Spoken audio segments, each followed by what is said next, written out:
Hello, have a nice day. एक cartoon देख रहा था अखबार में। एक बकरी सांड से पूछती है कि तू सांड है और फिर सांड होने के बावजूद दूध देने की बात कर रहा है, शर्म नहीं आती तेरे को? तो सांड ने जवाब दिया, क्या करें दीदी, इलेक्शन का टाइम है, वायदे करने पड़ते हैं। तो भैया आजकल इलेक्शन का टाइम चल रहा है, 5 स्टेट्स में इलेक्शन हो रहे हैं और इन इलेक्शंस में लीडर्स अनेक प्रकार के वायदे कर रहे हैं और वायदे करना सिखा गया इनको मोदी। जब 2014 में इलेक्शन जीतने के लिए काले धन को वापस ले आऊंगा, हर एक के खाते में 15 लाख डाल दूंगा, इस तरह के वो शोषे उड़ा रहे थे ना, वो लोग इनको कहते हैं ये जुमला है, चुनावी जुमला। मैं इनको शोषा कहता हूं।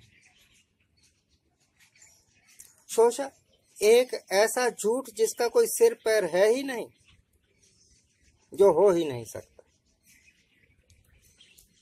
तो भैया चाहे यूपी हो, चाहे पंजाब हो, या कोई दूसरी स्टेट हो, उत्तराखंड, गोवा वगैरह, इनमें इलेक्शन जीतने के वास्ते बड़ी बड़ी पार्टियां अपना जोर लगा रही और जोर सिर्फ और सिर्फ बयान देने के वास्ते है। हम किसानों के वास्ते ये कर देंगे, महिलाओं के वास्ते ये कर देंगे। कोई कहता है मैं 1000 रुपया दे दूंगा पर हेड हर एक औरत को, कोई कहता है मैं स्कूटरी दे दूंगा, कोई कंप्यूटर दे दूंगा, पता नहीं क्या क्या दे दूंगा। अगर कोई इनको पूछे कि भले मानसो, अगर आप इतना ही अमीर हो तो कोई बहुत बड़ा कारखाना खोल दो, रेल कोच फैक्ट्री जैसा, या टाटा मोटर्स जैसा, और उस कारखाने से 2 फायदे होंगे। नंबर 1 तो आपकी सॉलिड आमदनी के नए द्वार खुल जाएंगे, और नंबर 2 उस कारखाने में और उस कारखाने के ऊपर आधारित दूसरे छोटे मोटे उद्योगों, कारखानों या ट्रांसपोर्टेशन सेक्टर में बहुत सारे उद्योग धंधे निकल आएंगे, कारोबार निकले आएंगे, तो भैया एम्प्लॉयमेंट निकल आएगी। ये क्या हुआ, मैं हर एक औरत को 1000 दूंगा, कितनी की देर दे लोगे? अब मोदी साहब ने इलेक्शन जीतने के वास्ते 2019 में जो स्टंट खेला था ना कि मैं किसानों को 2000 रुपया दे दूंगा, 6000 रुपया सालाना, सॉरी,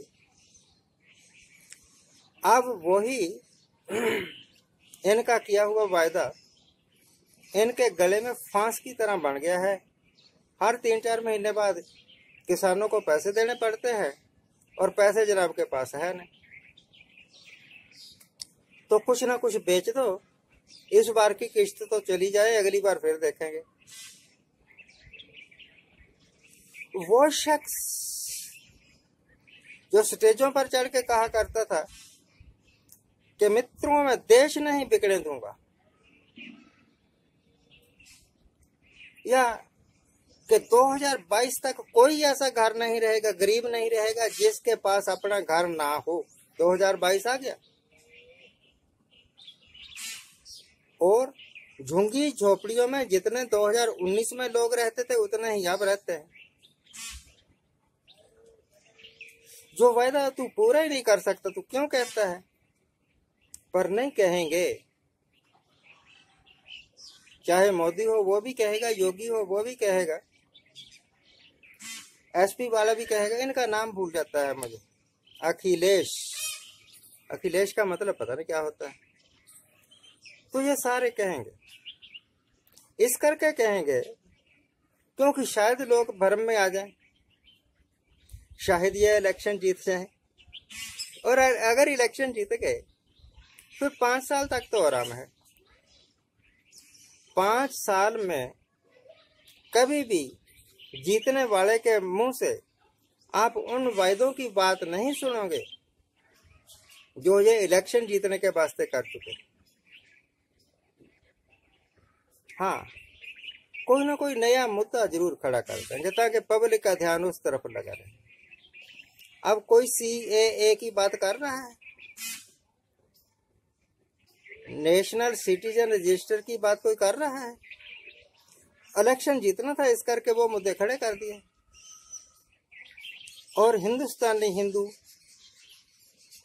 ये सोचने लग गया कि अगर CAA इन्होंने कर दिया है तो पता नहीं कौन सी बड़ी क्रांति आ जाएगी। 5 साल हो गए कोई क्रांति नहीं आए। अमित शाह बोला करता था ना, इलेक्शन के दिन थे इस करके बोला करता था, हम एक एक घुसपैठिए को पकड़ के बाहर कर देंगे, हिंदुस्तान में एक भी घुसपैठिया नहीं रहने देंगे। कितने कर दिए देश से बाहर। तो भाई मैंने 3-4 एग्जाम्पल लिए हैं 3-4 पार्टियों की। ये सारे ही सत्ता के भूखे हैं, इलेक्शन लड़ रहे हैं, परंतु जैसे ही ये इलेक्शन जीत जाएंगे ये सारे अपने वायदे भूल जाएंगे। इस करके अगर आप अपना भला चाहते हो, अगर आप देश का भला चाहते हो, अगर आप आने वाली जनरेशन्स का भला चाहते हो तो इन चोरों को वोट मत डालिए। जब ये वोट मांगने आए ना तो पहले तो इनकी चित्र परेड कर लो और फिर कहो कि जो पिछली बार आपने वायदे किए थे, चाहे 15 लाख वाले आ जाएं, चाहे SP वाले आ जाएं, चाहे कांग्रेस वाले आ जाएं, जो वायदे आपने किए थे उनको पूरा क्यों नहीं किया। पहले तो उसका दंड है आपकी कुटाई पुटाई हो जाए, फिर सोचेंगे कि आपको वोट डालें या ना डालें। तब शायद देश सुधरना शुरू हो। जब लीडरों को पता लगेगा ना कि आगे अगर हम झूठ बोलेंगे तो बाद में जूते भी पड़ेंगे, तब ये शायद सुधरेंगे। वैसे सुधरना बड़ा मुश्किल होता है लीडरों को और कुत्ते की पूंछ को। आज के लिए इतना ही। आज जिनका जन्मदिन है उनको हैप्पी बर्थडे। आज जिनकी मैरिज एनिवर्सरी है उनको बहुत बहुत शुभकामनाएं। सदा सुखी रहिए, आनंद प्रसन्न रहिए।